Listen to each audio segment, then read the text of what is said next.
இப்போ நம்ம 6 மாதத்துக்கு அப்புறம் தாய்ப்பாலோடு சேர்த்து இணை உணவு கொடுக்கணும்னு சொல்லியிருக்கோம். பொதுவாக ஆரம்பிக்கும் போது எல்லாரும் மேஷ் பண்ணி தராங்க. ஒரு 6லேருந்து 8 மாதம் வரைக்கும் இந்த மேஷ் பண்ணி தர்றது ஓகே. ஆனால் நான் காமனாக பார்க்குறது எல்லா பேரண்ட்ஸும் 2.5 வயசு, 3 வயசு வரைக்கும் கூட இந்த மேஷ் பண்ணியே ஊட்டிகிட்டு இருக்காங்க. ஏன் அப்படி பண்ணுறாங்க?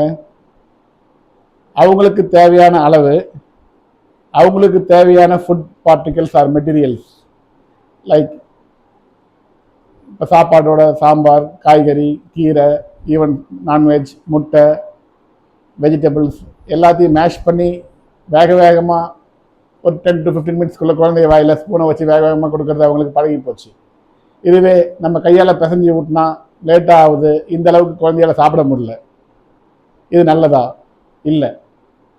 இந்த மாதிரி மேஷ் பண்ணி 1 வயசுக்கு அப்புறமும் கொடுக்கறது குழந்தையோட normal teething development, eating habit, அதாவது சாப்பிட்ற பழக்க வழக்கங்களை டிலே பண்ணி அவங்களோட பல்லோட ஹெல்த்து மற்றும் கட், அதாவது வயிறு குடலோட செரிமான பிரச்சனையும் மோசமாக்கும்.